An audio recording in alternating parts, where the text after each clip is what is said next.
Hello everyone, मैं नीलम तिवारी आप सभी का मैग्नेट ब्रेन्स में बहुत बहुत स्वागत करती हूँ। मैग्नेट ब्रेन्स एक ऐसा चैनल है जहाँ पर आपको किंडरगार्टन से लेके 12th क्लास सारे वीडियोस बिल्कुल फ्री अवेलेबल करवाए जाते हैं। और ऐसा नहीं है कि आपको स्टार्टिंग की 2 वीडियोस देखने के बाद में आपको कोई भी सब्सक्रिप्शन चार्ज देना पड़े। तो यहाँ पर आप जो देख रहे हैं एनटीएससी हो, ओलंपियाड हो, आपके स्पोकन इंग्लिश का हो, जितनी सारी चीज़ें हैं पढ़ाई से जुड़ी हुई सब कुछ मैग्नेट ब्रेन्स पर आपको बिल्कुल फ्री अवेलेबल करवाई जाती हैं। आप ऐप डाउनलोड करेंगे, चाहे आप वेबसाइट पर जाएं, सबको रजिस्टर आप एकदम बिल्कुल फ्री में कर सकते हैं, कोई चार्ज आपको नहीं देना है। तो magnet brains test paper series में हमने कक्षा 8वीं संस्कृत में द्वादश पाठ सावित्रीबाई फुले हमारा था, वो हमारा हो चुका है। इसके बाद त्रयोदश पाठ पर हम आ गए हैं जिसका नाम है छितऊ राजते भारत स्वर्ण भूमि। ठीक है, यानी 12 पाठ हम कर चुके हैं और 13वें पाठ को अब हम करने जा रहे हैं। अच्छा, इसका अर्थ क्या है? छितऊ राजते भारत स्वर्ण भूमि, यानी भारत स्वर्ण भूमि की भांति क्षिति, क्षिति किसको कहते हैं? पृथ्वी को।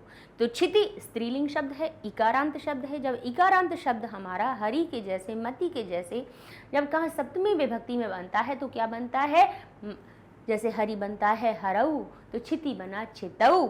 ठीक है, तो अब सप्तमी विभक्ति लग रही है तो अर्थात निकल रहा है कि पृथ्वी सप्तमी विभक्ति जहाँ पे लगती है वहाँ पे मैं पर का अर्थ जोड़ देती है। तो क्षिति शब्द छितऊ बना, अर्थ हो गया क्षिति पर या पृथ्वी पर। तो पृथ्वी पर राजते यानी सुशोभित होती है, शोभायमान होती है भारत स्वर्ण भूमि।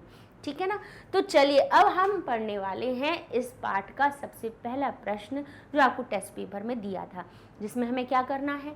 निम्नलिखितेषु वाक्येषु रेखांकितानां पदानां स्थानेषु प्रश्न निर्माणं कृत्वा लिखत। आपको नीचे लिखे हुए वाक्यों में रेखांकित जो पद हैं उनके स्थान पर प्रश्नवाचक शब्द का प्रयोग करके यहाँ पे ये जो नीचे आपको विकल्प में दिए हुए हैं स्वयं भी कैसे ढूंढ सकते हो वो भी हम आपको सिखा देंगे।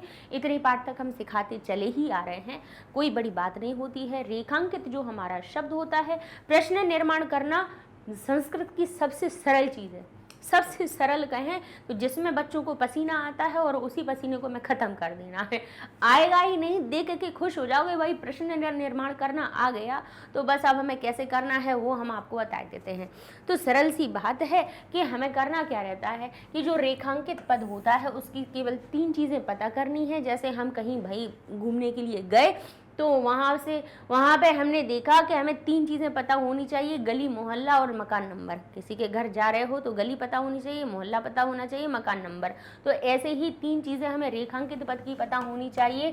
वो होती है लिंग, फिर होती है विभक्ति और उसके बाद होता है वचन। ठीक है, लिंग, विभक्ति, वचन, ये 3 चीज़ें आपको पता हैं तो बस अब आप प्रश्न निर्माण आराम से कर सकते हो। और उसी के साथ साथ में कुछ ये भी चीज़ें याद रख लीजिए कि अगर स्थान की बात हो रही हो। अच्छा, अब ये लिंग, विभक्ति, वचन जो शब्द की पहचानोगे तो उसमें अगर कोई संज्ञा शब्द है, कौन सा शब्द है? संज्ञा शब्द बना हुआ है, तो उसके लिंग, विभक्ति, वचन के स्थान पर, उस संज्ञा के स्थान पे आप जो प्रश्नवाचक शब्द लगाएंगे वो कहाँ से लाएंगे? आप किम से लाएंगे। कहाँ से लाएंगे? किम से।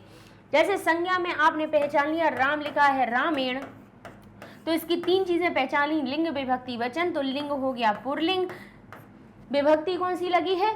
रामेण शब्द कहाँ बनता है? शब्द रूपों में, तीसरी लाइन पे, यानी तृतीया विभक्ति में बनता है। तो तृतीया विभक्ति और एक वचन में इसका रूप बन गया।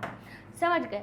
तो हमें बस करना क्या है? राम क्या है? संज्ञा है, तो इसके लिए हम किम के पुरलिंग के रूपों में जाएंगे, क्योंकि किम अपने 3 रूप बनाता है, पुरलिंग के अलग बनाता है, स्त्रीलिंग के अलग बनाता है और नपुंसक लिंग के अलग रूप हमारे बनाए जाते हैं। तो हम किम से कहेंगे कि अपने पुरलिंगवाची शब्द रूपों को बताइए, जिसमें कि जैसे अगर देखा जाए, वैसे कई बार हम बता चुके हैं कि प्रथमा, द्वितीय, तृतीय, चतुर्थी, पंचमी के रूप किस प्रकार से बनते हैं। एक वचन का कह, द्विवचन का कम, तृतीय प्रथमा विभक्ति का कह, द्वितीय विभक्ति का कम, तृतीय विभक्ति का किन, चतुर्थी विभक्ति का कस्मै, पंचमी का कस्मात्, पंचमी का कस्मात और षष्ठी का कस्य, इस प्रकार से हमारे रूप बनते चले जाते हैं। और सप्तमी में कस्मिन, इस प्रकार से रूप बनते हैं। तो हमें चाहिए क्या, अभी एक वचन इसलिए का क्योंकि एक वचन चाहिए, तो हम पुरलिंग में तृतीया विभक्ति एक वचन पर जाएंगे। तो किम का पुरलिंग का तृतीया का एक वचन किम कीन बनता है, तो रामायण के स्थान पे आप कीन लिख देंगे और बाकी का वाक्य जैसा का तैसा लिख के प्रश्नवाचक चिन्ह लगा दीजिए, प्रश्न का निर्माण हो जाएगा। ठीक है, ये तो बात हुई संज्ञा की। अब संज्ञा के बाद में अब एक आता है कि संज्ञा की विशेषता बताने वाला कोई शब्द हो, है ना।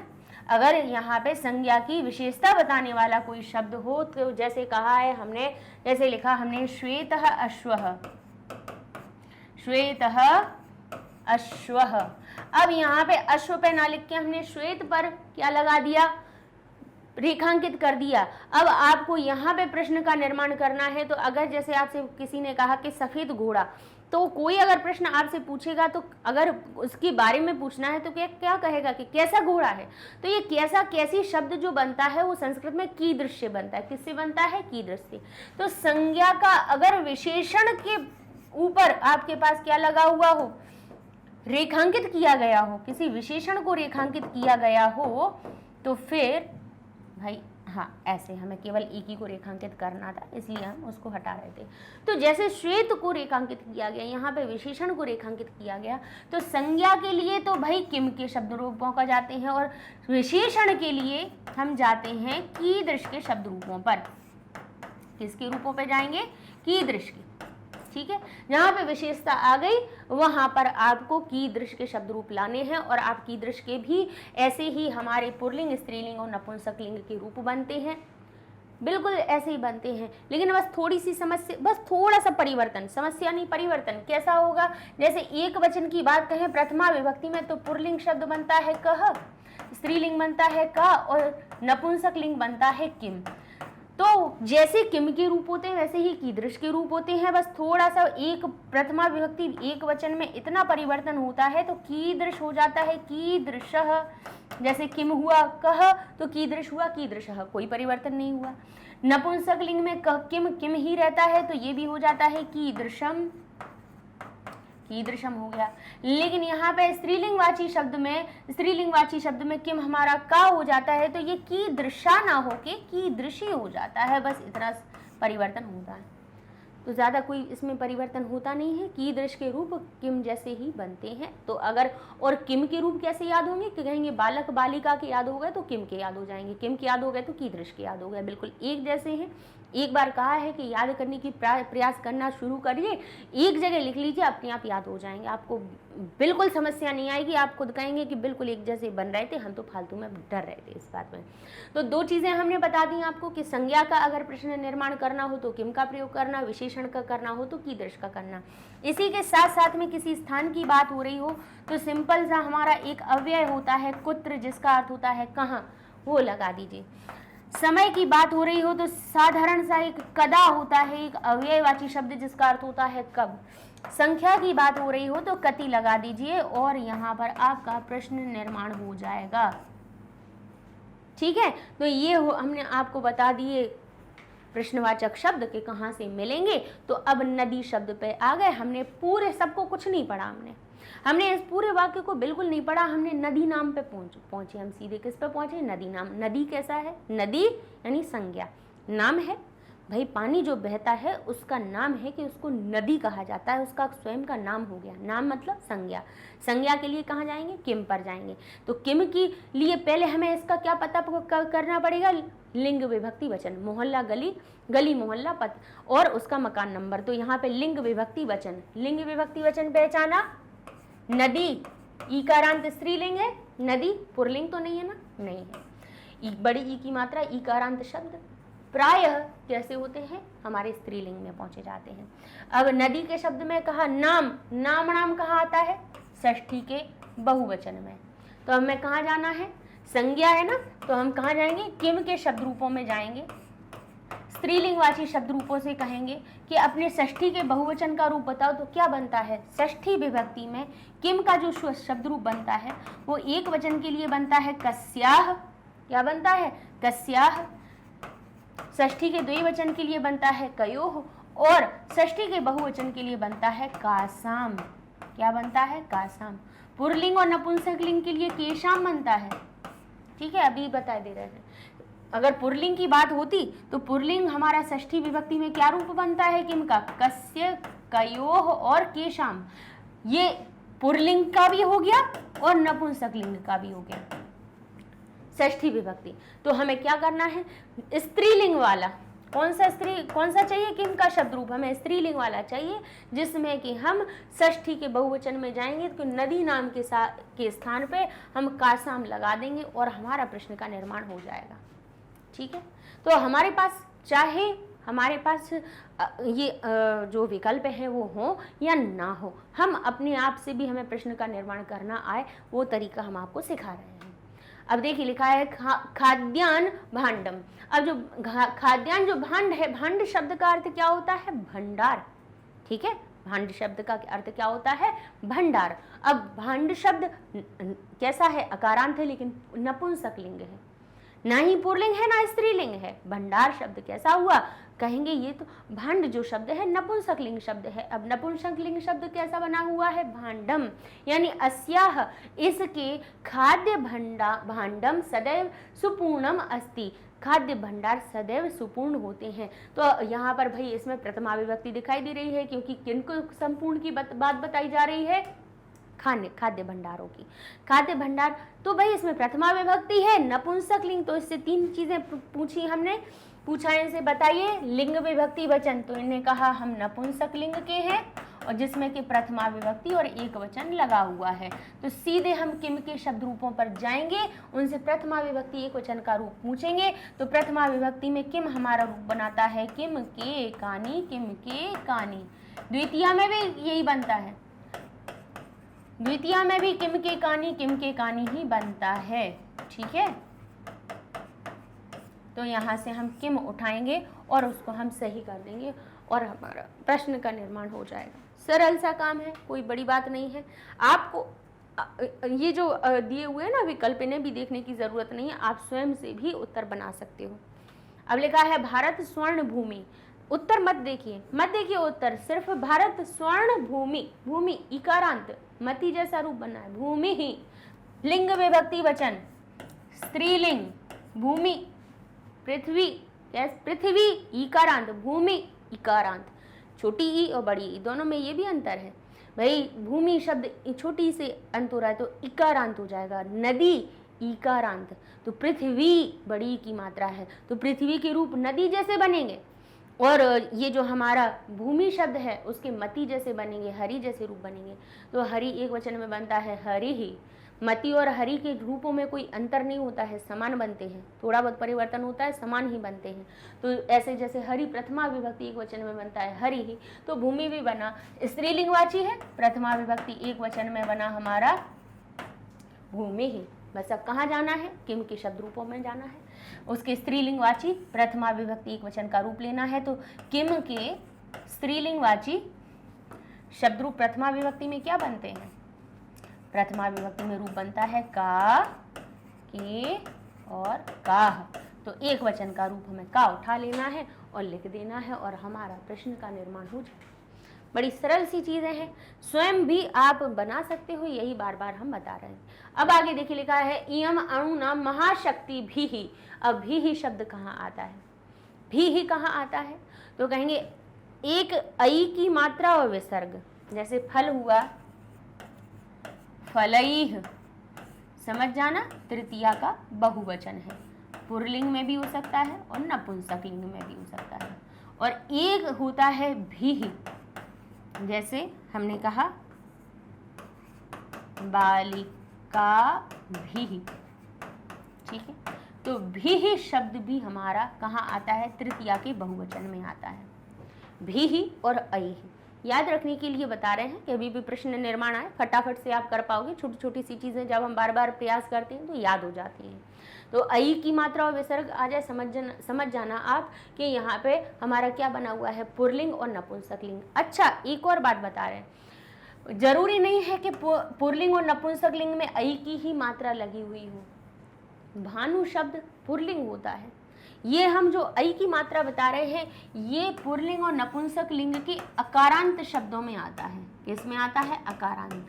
यानी जो आ से अंत होने वाले अकारांत शब्द होते हैं, उनमें जब तृतीया का बहुवचन रूप बनाया जाता है तब उसमें ऐ की मात्रा और विसर्ग लगा दिया जाता है। राम हो जाता है रामई है, शिक्षक हो जाता है शिक्षकई है, अध्यापक हो जाता है अध्यापकई है, गज हो जाता है गजई है। ठीक है ना? और ऐसा नहीं है कि भी ही शब्द पुल्लिंग और नपुंसक लिंग में ना आए। तो भाई हमारा इकारांत होता है, उकारांत अगर पुल्लिंग शब्द होते हैं उनमें भी आता है। तो भी ही एक कैसा हो गया? हमारा कॉमन हो गया। तो अब हमें ये तो पता चल गया कि ऐ की मात्रा और विसर्ग और भी ही ये कहाँ आते हैं? तृतीया के बहुवचन में आते हैं।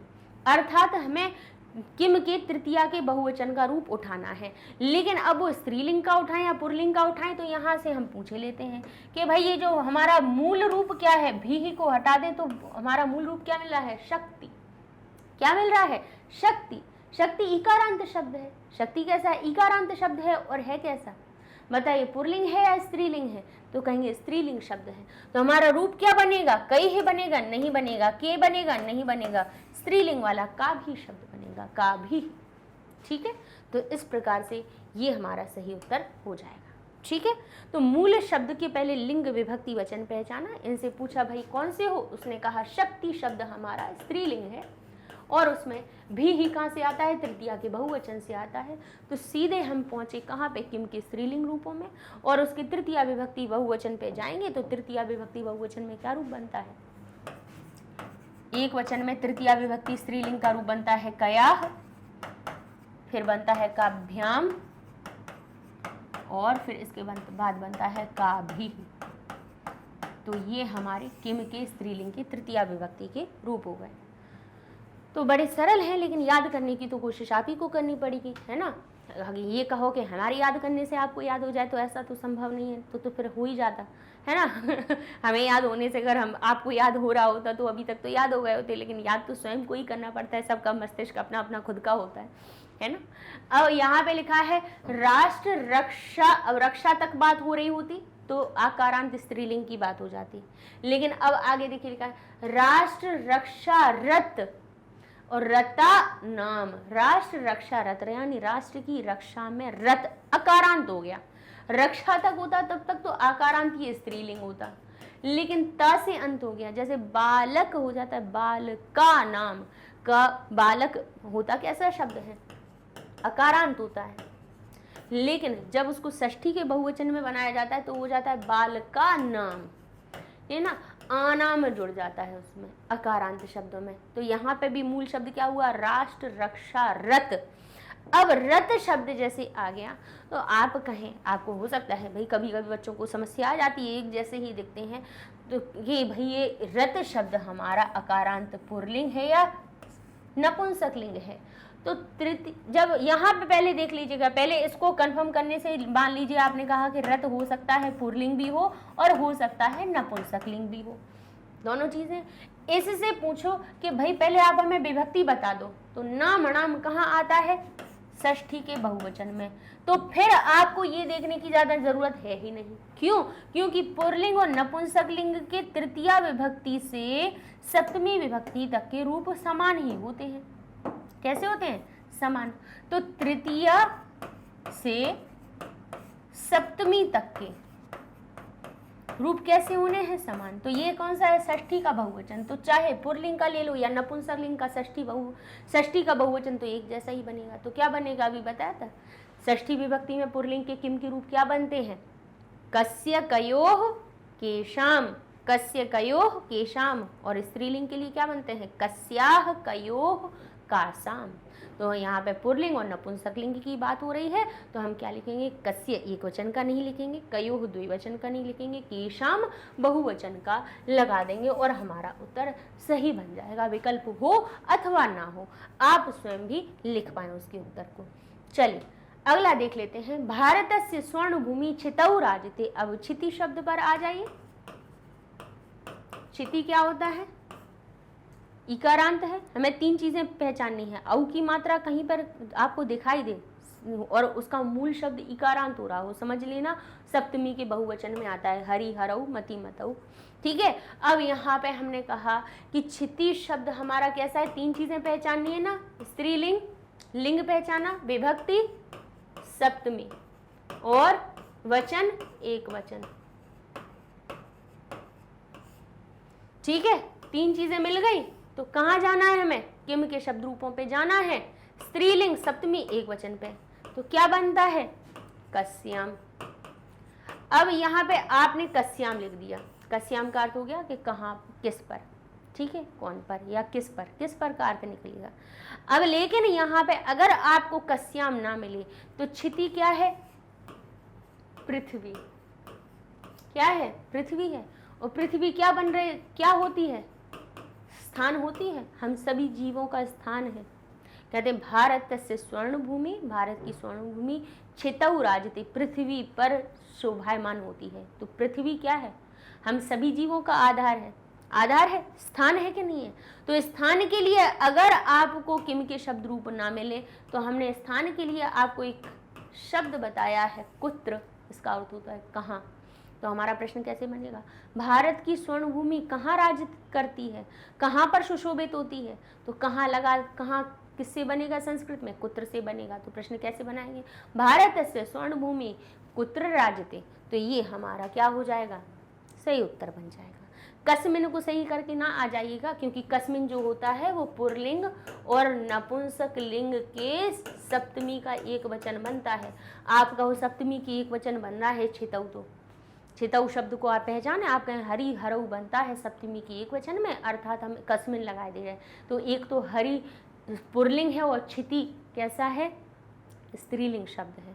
तो दोनों में ये एक ये अंतर हो गया। तो पुरलिंग और नपुंसक लिंग का शब्द रूप कभी भी स्त्रीलिंग में मत लगाइएगा, ठीक है ना भाई। जिसका पता हो, जिसका पार्सल हो, उसी के गली मोहल्ले में रखा जाता है। ऐसा नहीं है कि उसने किताब मंगवाई और उसने ड्रेस मंगवाई तो उसके यहाँ पे किताब दे के आ गए, उसके यहाँ पे ड्रेस नहीं। भाई जिसकी चीज़ है उसी को दी जाती है। तो ऐसा ही यहाँ पे है कि स्त्रीलिंग वाले को स्त्रीलिंग का रूप देंगे, पुरलिंग वाले को पुरलिंग का रूप देंगे। क्यों बनाया अलग अलग, नहीं तो सभी के लिए कस्मिन ही बना दिए जाते।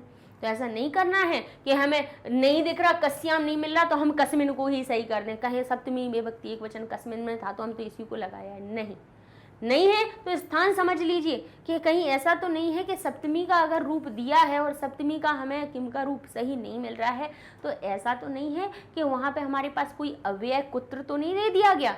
क्योंकि कुत्र जो हमारा होता है उसका उत्तर भी हमेशा सप्तमी विभक्ति में मिलता है और द्वितीय विभक्ति में भी मिलता है। लेकिन द्वितीय विभक्ति के बाद में उस स्थान में द्वितीय विभक्ति लगी हुई हो और उसके बाद में अगर कोई जाने की धातु हो तो वो द्वितीय विभक्ति लगी होगी, और नहीं बाकी की कोई धातुएं हैं तो सप्तमी विभक्ति मिलेगी। तो ये हम कई बार आपको बता चुके हैं। इस प्रकार से कुत्र हमारा सही उत्तर हो जाएगा। अब चलते हैं हम अपने अगले प्रश्न पर। लिखा है इयम भूः वीर भोग्या। तो जिसमें कि अब हम सबसे पहले क्या पहचानना है, किसी चीज को नहीं देखना है, सिर्फ रेखांकित शब्द को देख लेना है। रेखांकित शब्द कैसा है, भू। भू का अर्थ क्या होता है, पृथ्वी। ये भी एक स्त्रीलिंग शब्द है, ठीक है। भू, धरा, वसुंधरा, क्षिति, ये सभी देखिए पृथ्वी के ही पर्याय हैं और स्त्रीलिंग में ही आए हैं, ठीक है ना। तो भू शब्द के रूप कैसे बनेंगे, वधू जैसे बनेंगे। अब भू शब्द बनता कैसा है, वधू के हमने रूप करवाए हैं। प्रथमा विभक्ति एक वचन में वधू बनता है वधू, तो यहाँ पे भू भी बना भू।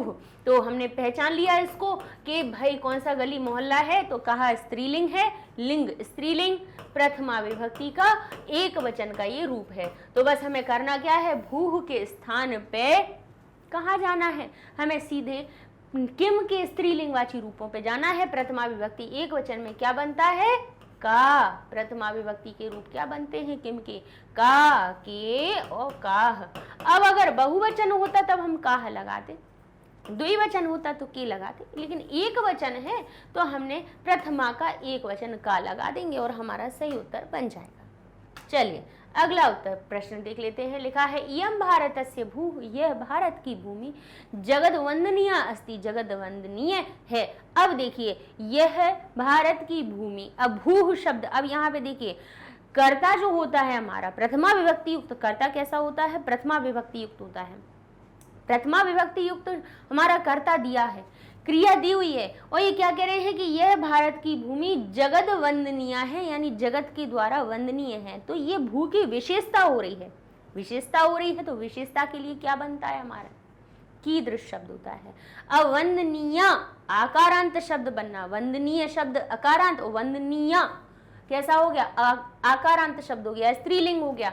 तो कीदृश भी स्त्रीलिंग वाला बनेगा। अब आकारांत शब्दों की विशेषता क्या होती है कि जब स्त्रीलिंग के आप बालिका के रूप देखेंगे, लता के देखेंगे, माला के देखेंगे, राधा के देखेंगे, तो प्रथमा विभक्ति के एक वचन में उसमें कोई परिवर्तन नहीं होता है। इस प्रकार से बनते हैं लता, लते, लताः, माला, माले, मालाः, बालिका, बालिके, बालिकाः। अर्थात आकारांत शब्द प्रथमा विभक्ति के एक वचन में अपना कोई रूप परिवर्तित नहीं करते हैं, जैसे कि तैसे लिखे हुए होते हैं। तो लता लता रहती, राधा राधा रहती, माला माला रहती है, कोई परिवर्तन होता नहीं है। तो बस हमने पहचान लिया कि अगर ये जगत वंदनीय शब्द है, वंदनीय, इसके अलावा इसमें कोई दूसरी चीज नहीं लगी है, बढ़िया की मात्रा से सिर्फ इसमें केवल इसका नाम ही बताया गया है, अर्थात ये स्त्रीलिंग शब्द है जिसमें प्रथमा विभक्ति का एक वचन है। तो क्या का प्रयोग करेंगे क्या, बोले नहीं, का प्रयोग तो तब करते जब यहाँ पे किसकी संज्ञा की बात हो रही होती, लेकिन जगत वंदनीय है यानी जगत के द्वारा वंदना करने योग्य है। तो ये तो उसकी विशेषता हो रही है कि पूजनीय पिताजी, यानी पिताजी कैसे हैं, पूजनीय है, पूजनीय माता श्री, तो हमारी माता कैसी है, पूजनीय है। तो ये उनकी विशेषता हो रही है, ना कि वो किसी का उनका नाम हो रहा है। जगत वंदनीय शब्द क्या किसी का नाम है, नाम नहीं है, तो किम का प्रयोग नहीं करना है, तो फिर हम कीदृश का प्रयोग करेंगे। और कीदृश में भी प्रथमा विभक्ति एक वचन का रूप क्या बनता है, हमने क्या कहा था कि किम के रूप बनते हैं का, के, काह, लेकिन ये थोड़ा सा कीदृश में परिवर्तन होता है कि कीदृशा नहीं बनता है, कीदृशी बनता है रूप। तो कीदृशी हमारा सही उत्तर बन जाएगा।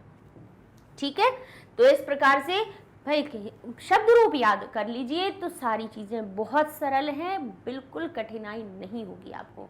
अब देखिए, धरा आकारांत शब्द हो गया, कोई परिवर्तन नहीं है, प्रथमा विभक्ति एक वचन है, तो काले के सही कर दीजिए और आपका उत्तर बन जाएगा।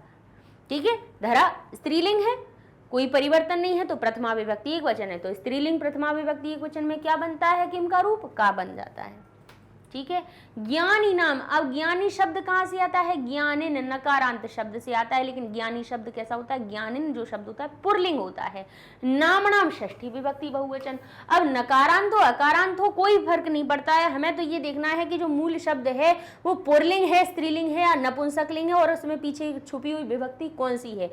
मूल शब्द क्या होता है, ज्ञानिन, ज्ञानी शब्द जो बनता है वो किससे बनता है, ज्ञानिन, नकारांत शब्द से बनता है। तो हमें फर्क नहीं पड़ता कि यहाँ पे नकारांत है, अकारांत है, तकारांत है, सकारांत है, चकारांत है, कोई फर्क नहीं पड़ता है। हमें तो ये देखना है कि ये है कौन सा लिंग, कौन सा बता रहा है, ये पुल्लिंग है, स्त्रीलिंग है, अरे भाई रेज हो रहा ये पुल्लिंग है, नपुंसकलिंग है या स्त्रीलिंग है। तो कहा पुल्लिंग है, ज्ञानिन शब्द पुल्लिंग है।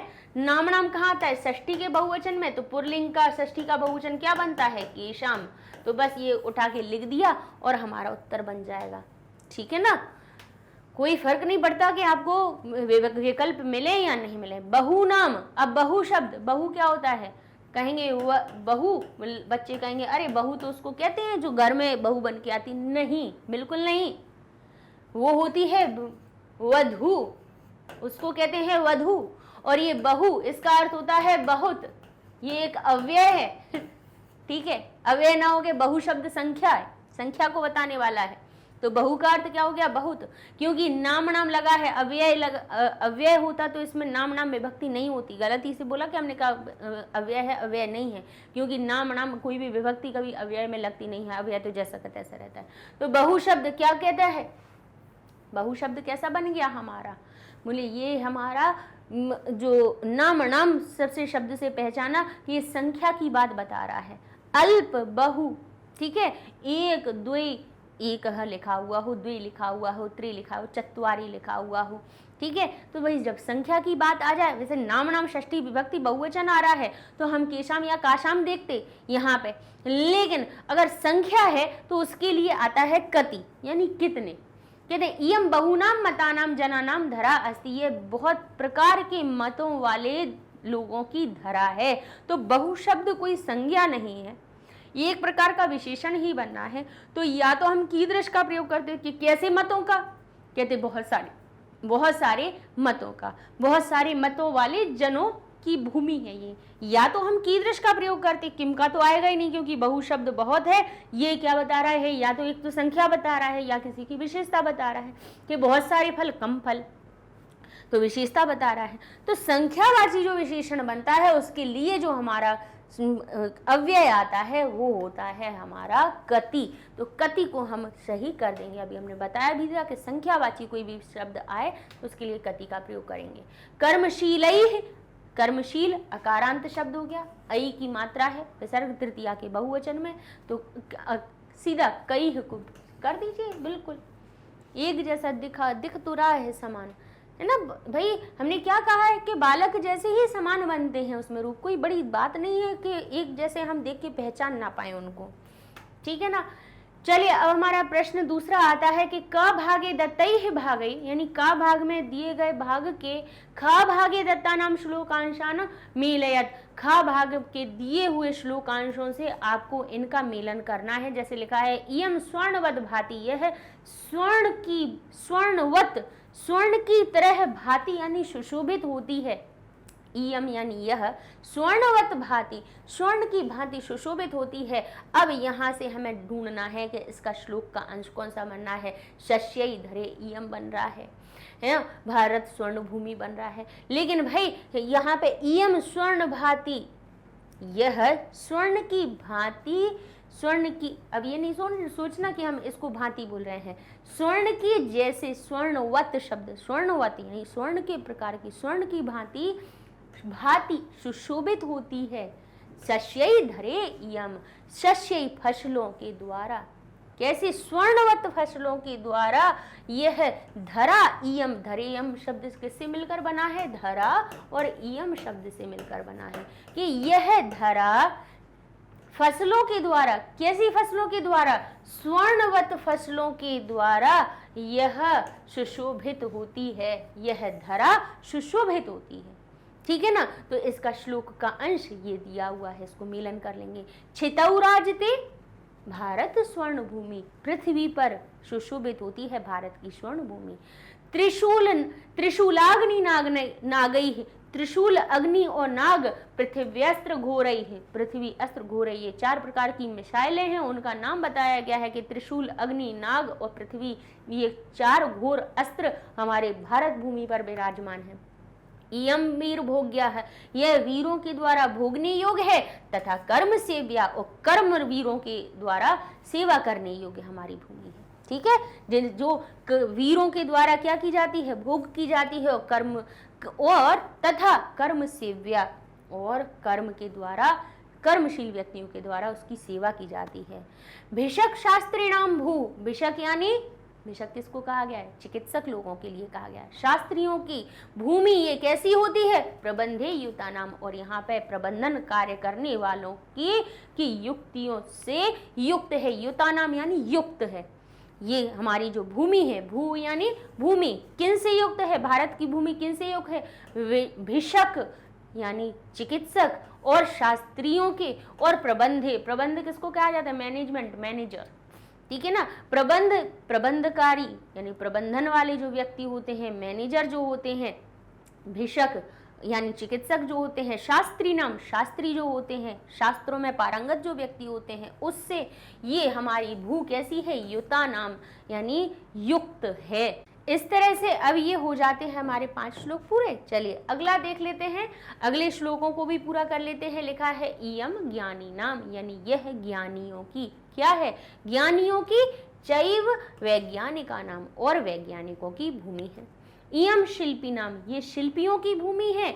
और यंत्र विद्या धारणम, और यंत्र विद्या को धारण करने वाले, यंत्र मशीनरी को चलाने वाले भी लोग हैं, शिल्पकारी में भी निपुण हैं, तो यहाँ पे यंत्र विद्याओं को धारण करने वाले भी व्यक्तियों की भूमि है ये। नटा नाम, नटी नाम, नाट्य कला में जो निपुण होते हैं, नट और नटी, तो कवि नाम धरे इयम, और कवियों की भी धरा है यह। तटी नाम इयम, तटी नाम किसको कहेंगे, तटी किसको कहा जाता है, नदी को। नदियों से भरी हुई है धरा, वर्तते भूधराणाम, यह भूमि जो है वो किससे है, किसको धारण किए हुए है, नदियों को, अनंत नदियों को धारण किए हुए है। बहुनाम मतानाम, यानी बहुत प्रकार के विचारों की, मत का अर्थ क्या होता है, विचार, बहुत प्रकार के विचारों के, जना नाम धरा इयम, ये धरा बहुत प्रकार के मत वाले व्यक्तियों की धरा है ये। ठीक है, तो इस प्रकार से ये हो जाते हैं हमारे श्लोक के अंश पूरे। इयम स्वर्णवद भाति शस्यै धरे इयम छितौ राजते भारत स्वर्ण भूमि त्रिशूल नागई ही पृथिव्यास्त्र घोरई इयम वीर भोग्या तथा कर्म सेव्या भिषक शास्त्री नाम भूहु प्रबंधे यतानाम इयम ज्ञानिनाम चै वैज्ञानिकानाम इयम शिल्पीनाम यंत्र विद्याधारणाम नटानाम नटीनाम कविनाम धरे इयम नटीनाम इयम कहेंगे तटीनाम इयम वर्तते भूधराणाम बहुनाम मतानाम जनानाम धरे इयम। ठीक है, चलिए अब चलते हैं पर्याय पद को। पर्याय देखने का मतलब क्या है कि हमें एक ही शब्द के, अगर हम किसी को जैसे पृथ्वी का है तो पृथ्वी भी कहते हैं, पृथ्वी को धरा भी कह दिया जाता है, वसुधा भी कहते हैं, वसुंधरा भी कहते हैं, क्षिति भी कहते हैं। तो भाई एक पृथ्वी के अलग अलग नाम, उन नामों को पर्याय कह दिया जाता है, समानार्थक कह दिया जाता है, शब्दों के अर्थ कह दिया जाता है, सही अर्थ कह दिया जाता है, तो एक ही बात हो गई है। ठीक है, यानी एक ही शब्द का वही का उसी का, भाई नाम कुछ अलग है लेकिन बात तो वही है ना। आपका नाम स्कूल में चाहे अभिनव हो, घर में चाहे अभी हो, कोई दूसरा कुछ और कहता हो, मित्र कुछ और कहते हो, लेकिन आप तो वही हो, है ना। तो पर्याय का अर्थ वही होता है कि एक ही वस्तु के अलग अलग नाम। तो जैसे लिखा है अमृतम, अमृतम को यहाँ पर बताइए कौन सा शब्द आया है, पीयूष शब्द आया है हमारे पाठ में। धरायाम, अब धरायाम को देख के आप सबसे पहले धरा को सही कर दोगे, बिल्कुल नहीं करेंगे। क्यों? क्योंकि धरा शब्द में यहाँ पे याम यानी सप्तमी का एक वचन लगा हुआ है और इस धरा में प्रथमा का एक वचन है। ध्यान कीजिएगा, संस्कृत में जब भी आप पर्याय या विपर्याय का जब मेलन कर रहे हो तो इस बात का बिल्कुल ध्यान रखना कि विभक्तियां समान हो, अलग अलग ना हो। ऐसा ना हो कि प्रथमा विभक्ति वाले शब्द को सप्तमी विभक्ति से मिला दो, गलत हो जाएगा आपका। ठीक है, अमृतम पीयूष बिल्कुल एक ही बात थी, यहाँ पे दोनों में प्रथमा विभक्ति लगी हुई थी। शोभते, अब शोभते का यहाँ देखेंगे, यहाँ नहीं है, हमारे आगे भी दिए हुए हैं, उनमें हम मिलाएंगे, यानी शोभायमान होता है। अस्त्र घोरई है, अस्त्र घोरों से, अस्त्र घोरों के द्वारा। तो अस्त्र घोर का यहाँ तो नहीं दिखाई दे रहा है, लेकिन यहाँ पे देखिए भयानक, भयानकास्त्र लिखा हुआ है। घोर का अर्थ क्या होता है? भयानक। ठीक है ना। पृथ्वी, अब पृथ्वी शब्द प्रथमा का एक वचन है तो धरा का हमारा ये क्या मिल जाएगा? पर्याय मिल जाएगा कि पृथ्वी का धरा हमारा सही हो रहा है, अमृत का पीयूष सही हो रहा है। प्रणम्य, प्रणम्य का प्रणाम करने योग्य तो वंदनीय हो जाएगा हमारा सही। ठीक है ना। चलिए और चीजों के आगे दिए हुए हैं तो वहां से हम ढूंढ लेंगे। विज्ञानवता नाम, विज्ञानवतों की तो वैज्ञानिका नाम सही हो जाएगा। मनुष्याणाम के लिए हमारा कौन सा आ जाएगा? मनुष्याणाम का यहाँ मनुष्य से जना नाम हमारा सही उत्तर मिल रहा है। कलाकार नाम, कलाकार के लिए क्या आएगा? कलाकार के लिए हमारे पास कौन सा? शिल्पी नाम शब्द भी दिया हुआ है। ठीक है। युक्ता नाम, युता नाम, युत या युक्त एक ही बात होती है, यानी उस किसी भी चीज से परिपूर्ण। अभिनेत्रा नाम के लिए क्या आया है? बोले दिग्गज नहीं आया है, राजते नहीं है, युता नाम नहीं है, तो क्या है? नटा नाम। अभिनेत्र, जो अभिनेत्र होते हैं, अभिनेता जो होते हैं, उन्हीं को तो नट कहा जाता है, यानी नाट्य कला में जो नाटक करने में निपुण होते हैं उन्हीं को अभिनेता भी कहा जाता है और नट भी कहा जाता है। ठीक है। हस्ती नाम के लिए क्या आ जाएगा? दिग्गजा नाम आ जाएगा। इस प्रकार से ये हमारे पर्याय मिल जाएंगे। तो अमृतम का पीयूष हो जाएगा, धरायाम का छितव हो जाएगा, शोभते का राजते हो जाएगा, अस्त्र घोरई का भयानकास्त्रई हो जाएगा, पृथ्वी का धरा हो जाएगा। देखिए समान होना चाहिए, ऐसा नहीं करना कि छितव को पृथ्वी से मिला दो और धरायाम को धरा से मिला दो, बिल्कुल नहीं। धरायाम में सप्तमी है तो छिति में भी सप्तमी है, तभी ये एक का पर्याय बना। पृथ्वी में प्रथमा है, धरा में भी प्रथमा है, विभक्ति का एक वचन है, इसीलिए ये दोनों समान बने हैं। ठीक है। वैज्ञानिकवता नाम, नाम नाम षष्ठी का बहुवचन, ठीक है। मनुष्याणाम जनानाम, कलाकारणाम शिल्पीनाम, युतानाम युक्तानाम। देखिए समान विभक्तियां मिल रही हैं। अभिनेत्राणाम नटानाम, हस्तीनाम दिग्गजानाम। समान विभक्ति होती है पर्याय में, ठीक है ना। चलिए अब हम अपने अगले प्रश्न को पढ़ते हैं। लिखा है निम्नलिखितम श्लोकम पठित्वा तद आधारितानाम प्रश्नानाम उत्तरत। निम्नलिखित श्लोकों को पढ़ करके उस पर आधारित प्रश्नों के उत्तर लिखिए। तो यहाँ लिखा है सुपूर्ण सदैव अस्ति खाद्यान्न भाण्डम नदीनाम जलम यत्र पीयूष तुल्यम इयं स्वर्णवत भाति शस्यैर्धरेयं चितौ राजते भारत स्वर्ण भूमि। लिखा है सुपूर्ण यानी सु यानी अच्छे प्रकार से। सु एक उपसर्ग होता है। संस्कृत में केवल कितने होते हैं? 22 उपसर्ग होते हैं। एक बार में पढ़ लोगे याद हो जाएंगे। सु का अर्थ होता है, सु उपसर्ग अच्छाई को दर्शाने के लिए होता है। किसी भी शब्द में सु जुड़ जाने से उसका अर्थ अच्छा हो जाता है, ठीक है। पुष्ट और सुपुष्ट यानी बहुत अच्छी प्रकार से, अच्छी प्रकार से पुष्ट, ठीक है, ठीक है। अब यहाँ पे कोमल, सुकोमल यानी कोमल तो था लेकिन सु लगाने से और भी अधिक कोमल हो गया, ठीक है। तो सु जो होता है गंध, गंध तो एक प्रकार की, किसी भी प्रकार की गंध हो सकती है, यानी खुशबू। खुशबू भी नहीं कहेंगे एक प्रकार का, भाई किसी भी प्रकार की हवा जिसमें कैसा भी अच्छी भी खुशबू हो सकती है, बुरी भी हो सकती है। तो गंध हो गई। गंध में ही अब हमने क्या किया, सु लगा दिया तो हो गया सुगंध यानी अच्छी गंध हो गई। और दुर लगा दिया तो उस दुर का होता है गलत अर्थ, नकारात्मक अर्थ यानी बुरी गंध हो गई, ठीक है ना। तो सु का अर्थ होता है अच्छा, यानी सुपूर्ण यानी अच्छे तरह से पूर्ण। सदैव अस्ति, सदैव अस्ति किससे मिलकर बना है? सदैव अस्ति। सदैव हमने जब पाठ पढ़ाया है तब उसमें हम करवा चुके हैं वैसे ही, तो ये सारी चीजें सदैव अस्ति। यहाँ पे हमारी दीर्घ संधि हुई है, सदैव है। खाद्य भांडम, खाद्य के भंडार सुपूर्ण रहते हैं हमेशा। खाद्य भंडार, खाद्यान्न, खाद्य अन्न, खाने वाले अन्न के भंडार कैसे होते हैं? सदैव अच्छी तरह से पूर्ण रहते हैं। नदीनाम जलम यत्र, यत्र यानी जहां, यत्र का अर्थ क्या हुआ? जहां नदियों का, नदी नाम, नदी एक नहीं है अब बहुवचन हो गई क्योंकि षष्ठी का बहुवचन लगा है, यानी नदी बहुवचन में है, उनमें काकी के का अर्थ जोड़ना है। यानी नदियों का जल जहां पीयूष तुल्यम, पीयूष यानी अमृत के तुल्य है। इयम यह स्वर्णवत भाति शस्यैर्धरम, शस्य, शस्य का अर्थ क्या होता है? फसल। शस्य का अर्थ क्या होता है? फसल। शस्यैः तृतीया का बहुवचन लगा है। यहाँ पे कौन सी विभक्ति है? धरेयम। धरेयम शब्द किससे मिलकर बना है? यहाँ पे एक ही, यहाँ पे ये शस्यैर्धरेयम में ना दो संधियां हुई हैं। कौन कौन सी संधि हुई है? एक विसर्गी की रत्व संधि हुई है और एक हमारी हुई है गुण संधि। कौन कौन सी हुई है? देखिए ये लिखा है शस्यै, इसका मूल शब्द हम आपको पहले बताते हैं। शस्यै धरा इयम, यानी यह धरा शस्यै फसलों के द्वारा सुशोभित होता है। और कैसा सुशोभित होता है? स्वर्णवत सुशोभित होता है। यह जो हमारी धरा है वो, अब एक इयम यहाँ के लिए आ जाएगा और एक इयम आया है धरा के लिए, कि यह धरा स्वर्ण जैसी फसलों के द्वारा सुशोभित होता है। और यह भारत, अब ये इयम यहाँ के लिए आएगा, यह भारत भूमि, यह भारत की स्वर्ण भूमि क्षिति पर सुशोभित होती है, पृथ्वी पर सुशोभित होती है। इस प्रकार की यह भारत की स्वर्ण भूमि क्षिति पर राज करती है या सुशोभित होती है। अब यहाँ पे हम संधि की बात बता रहे थे, तो संधि हमारी कौन सी बनी है? रत्व संधि। विसर्ग हमारे र में परिवर्तित हुआ। किस नियम से हुआ?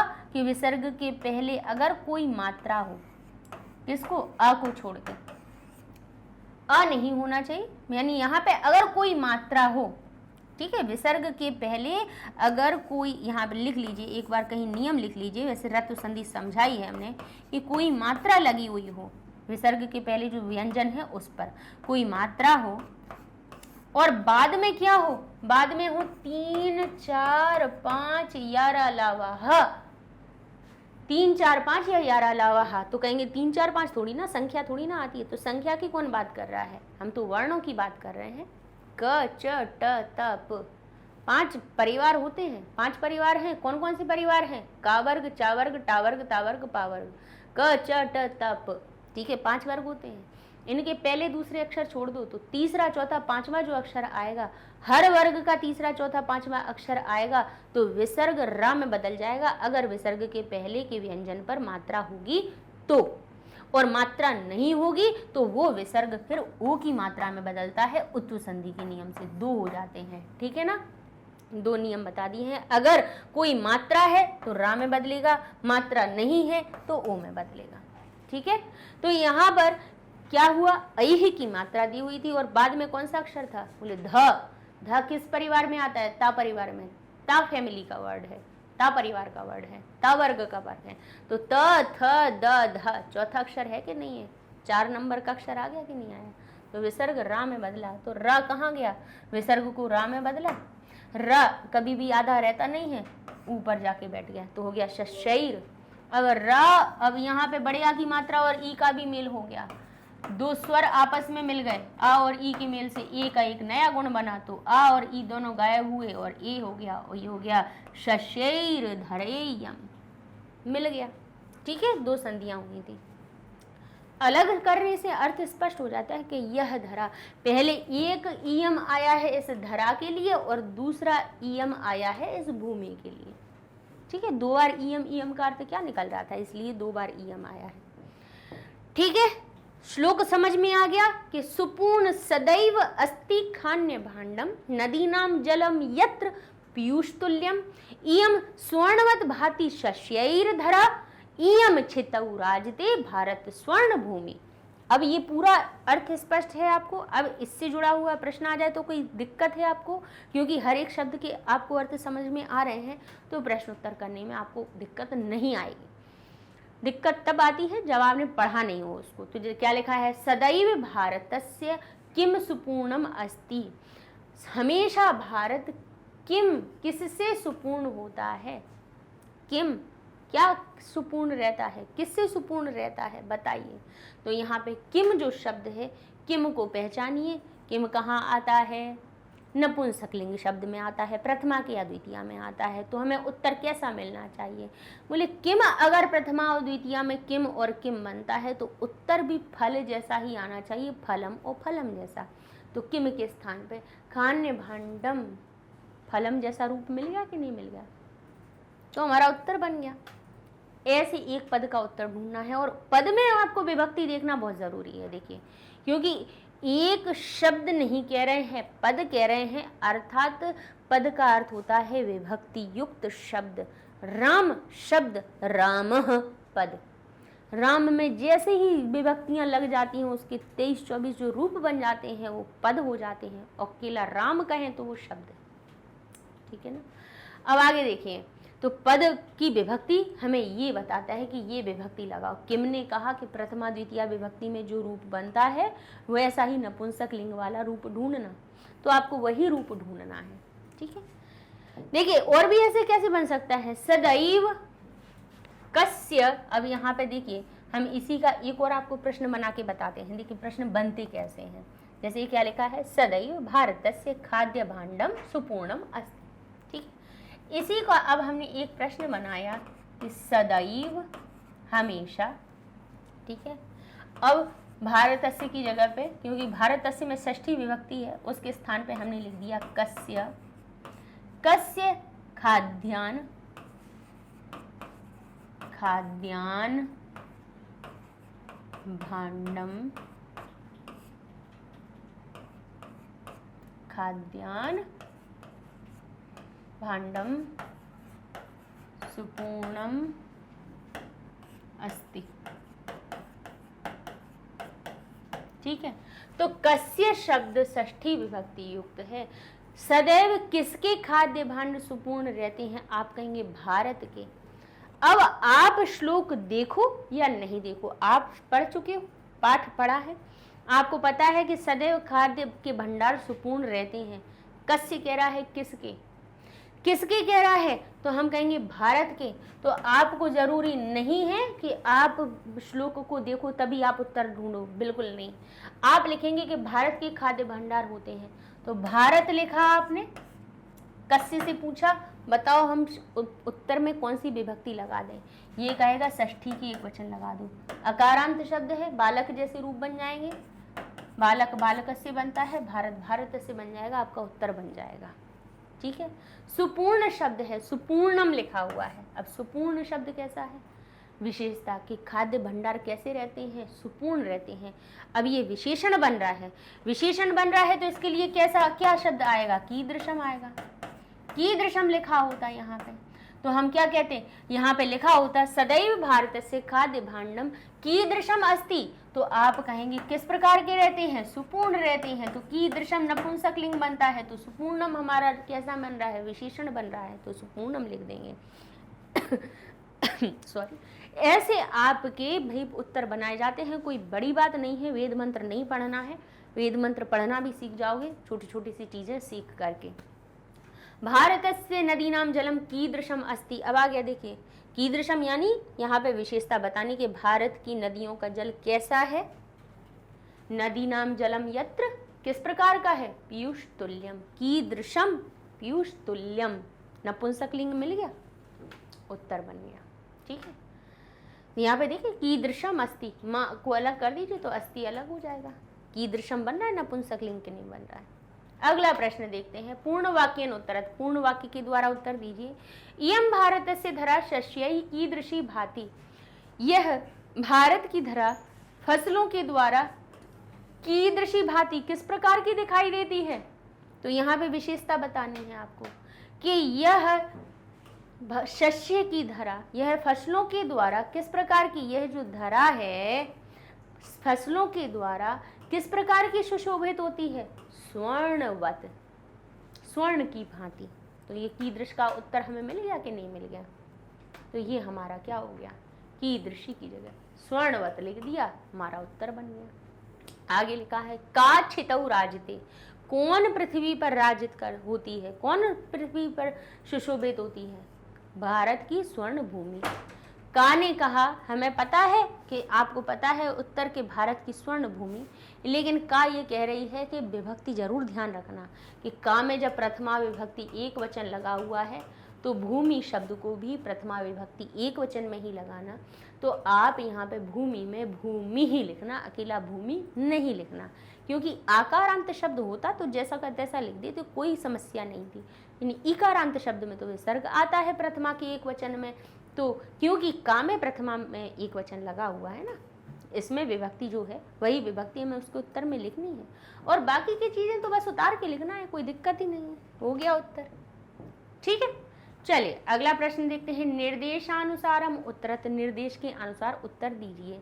श्लोक में अमृत इतस्य पदस्य कह पर्याय आगत, बताइए अमृत का क्या पर्याय आया है? तो बताइए जल आया है, पीयूष आया है, सुपूर्ण आया है, तुल्य आया है। कहेंगे ये तो बहुत बाएं हाथ का खेल है, हमें पता है पीयूष अमृत को कहते हैं। राजते इति क्रियापदस्य कर्तृपदम श्लोके किम आगतम, राजते जो क्रियापद है इसका कौन सा कर्ता आया है, कर्तृपद क्या है? तो बताइए कौन राज करता है? भारत करता है।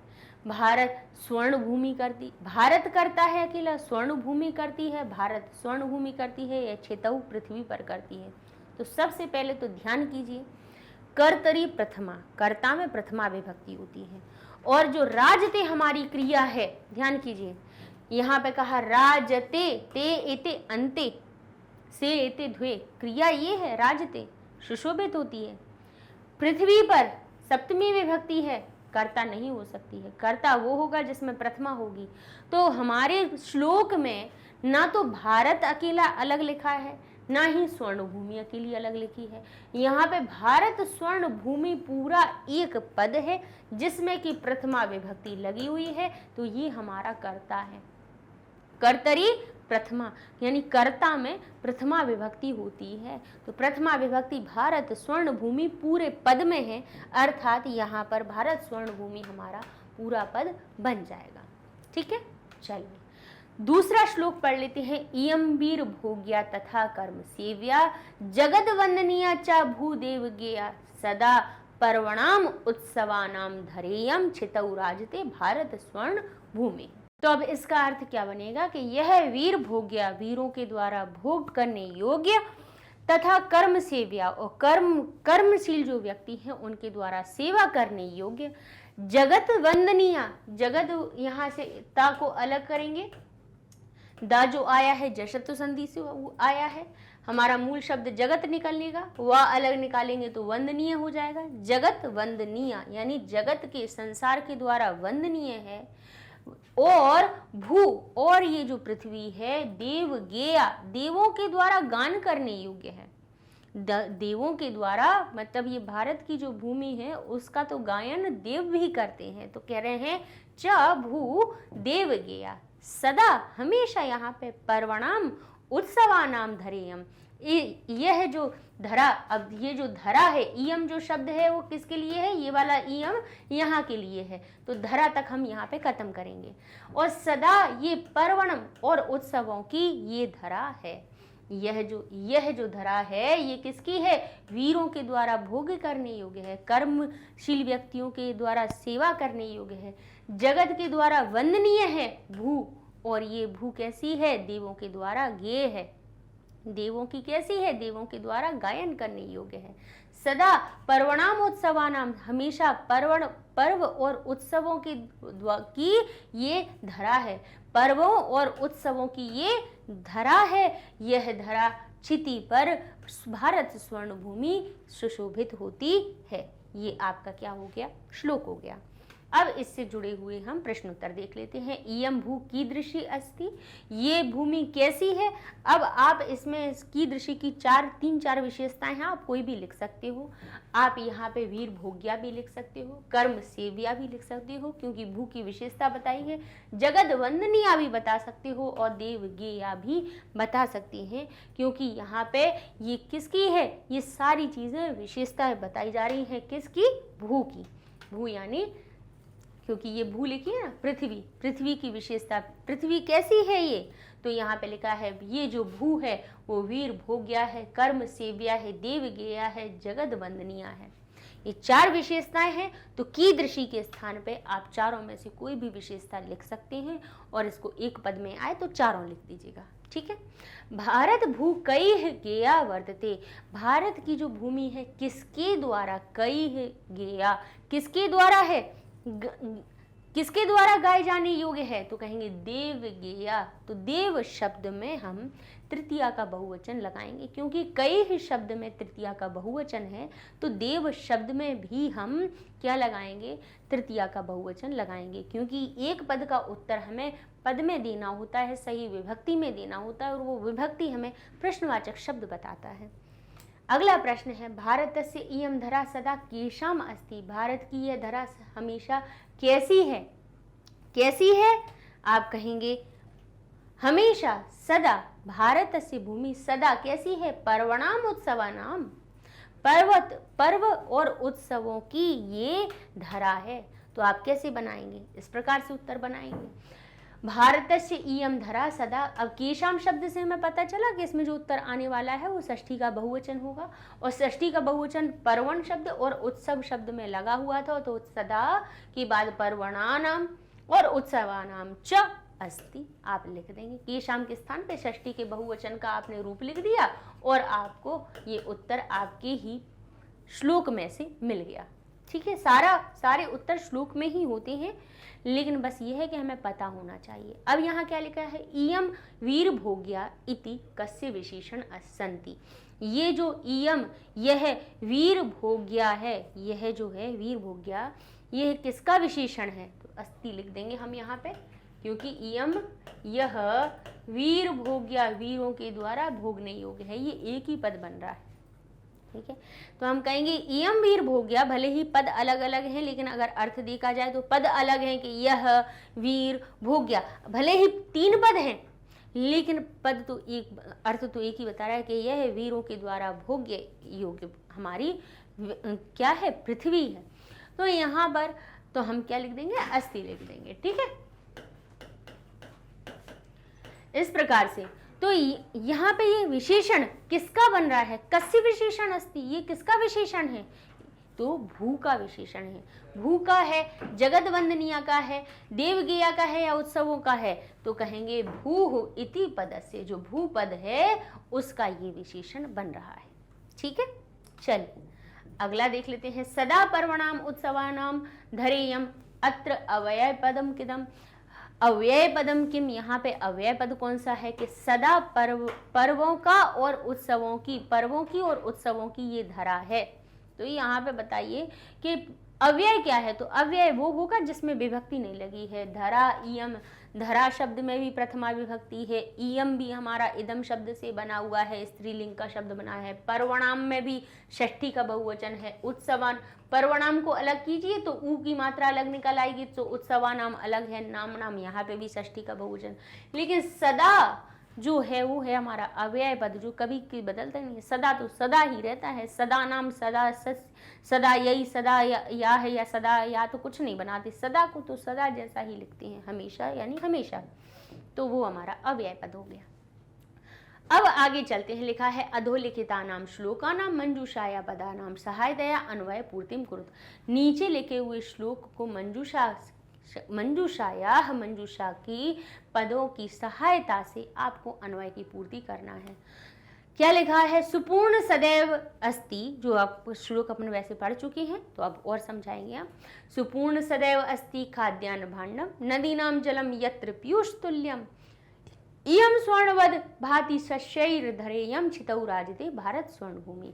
सुपूर्ण होती है हमेशा ही खाद्यान्न, जहाँ खाद्यान्न के भंडार हमेशा सुपूर्ण होते हैं और नदियों का जल पीयूष तुल्य होता है, अमृत की जैसा होता है।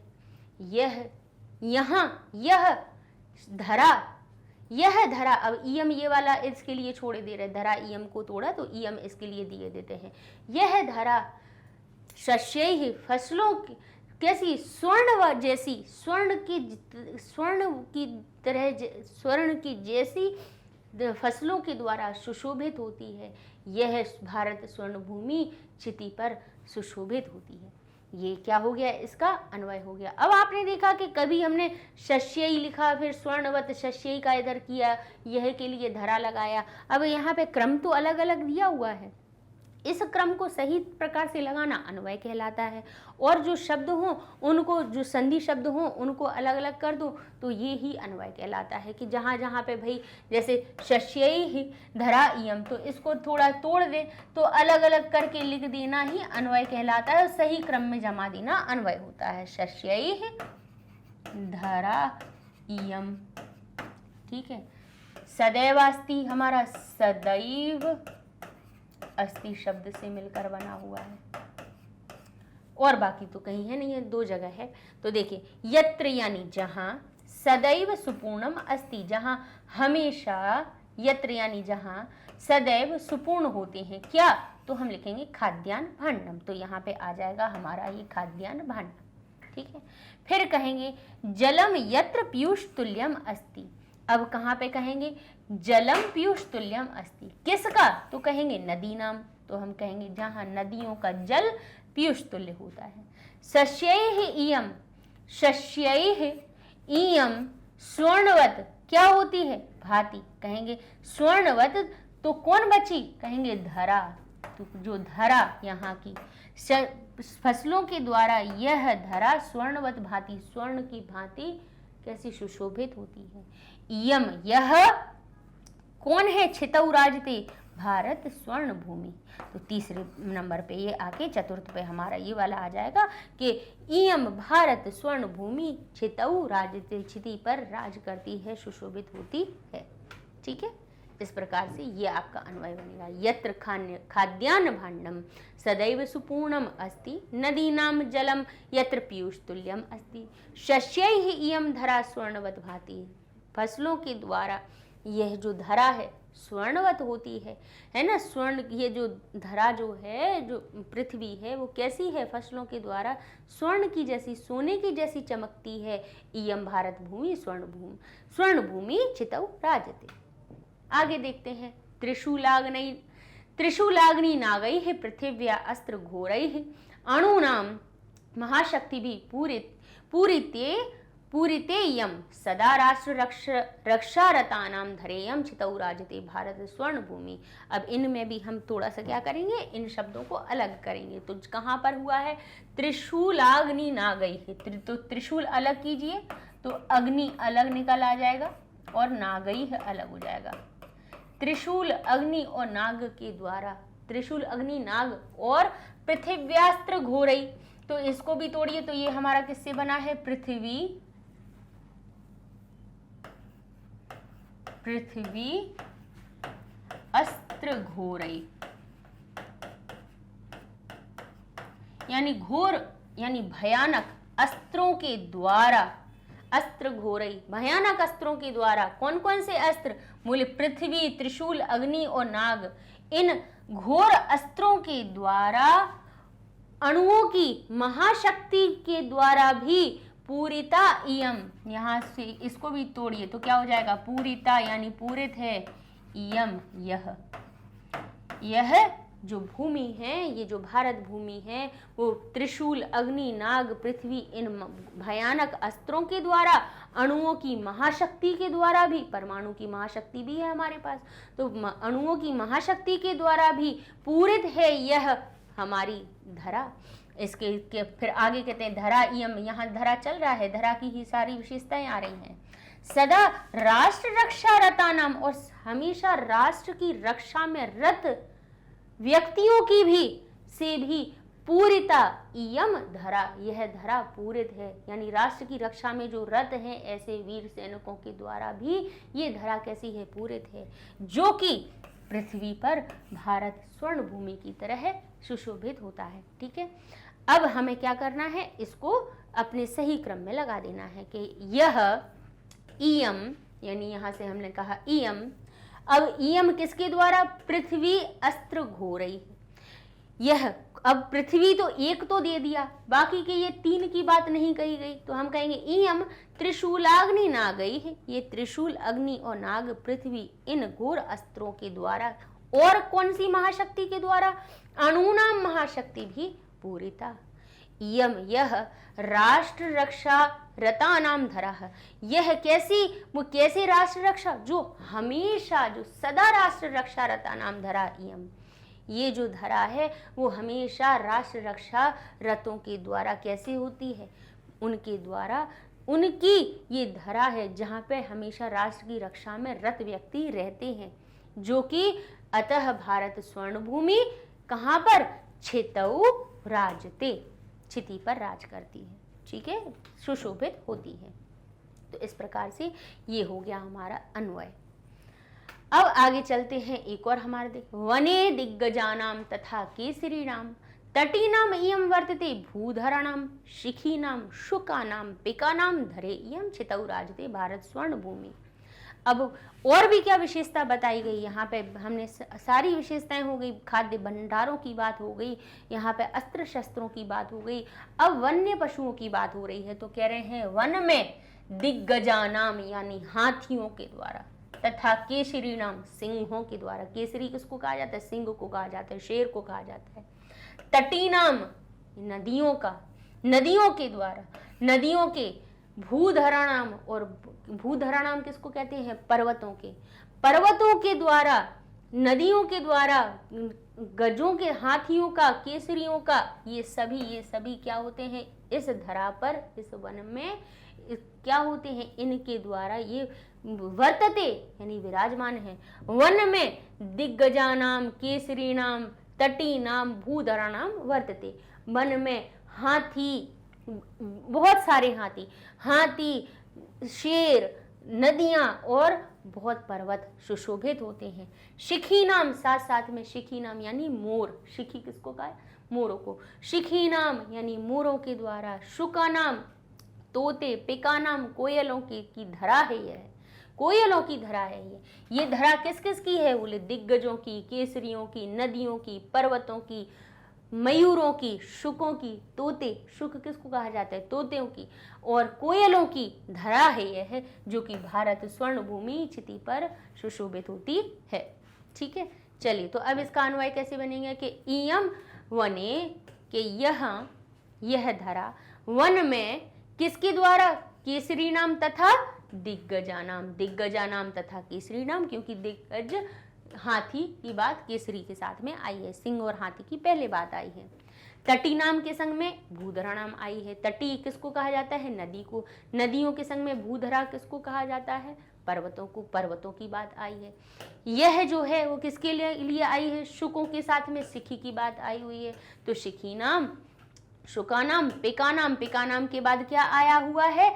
धरा। धरा अस्ति। यह मयूरों की यानी मोरों की, तोतों की और कोयलों की धरा है। अतः भारत भूमि छितौ राजति। ठीक है, ये आपका इस प्रकार से अन्वय हो। आगे चलते हैं। अब हमारा अगला प्रश्न है मंजूषाया पद सहायता, या मंजूषा के पद की सहायता से आप क्या करना है? निम्नलिखिता नाम श्लोका नाम भावार्थम लिखम। अब निम्नलिखित श्लोकों के भावार्थ लिखने हैं।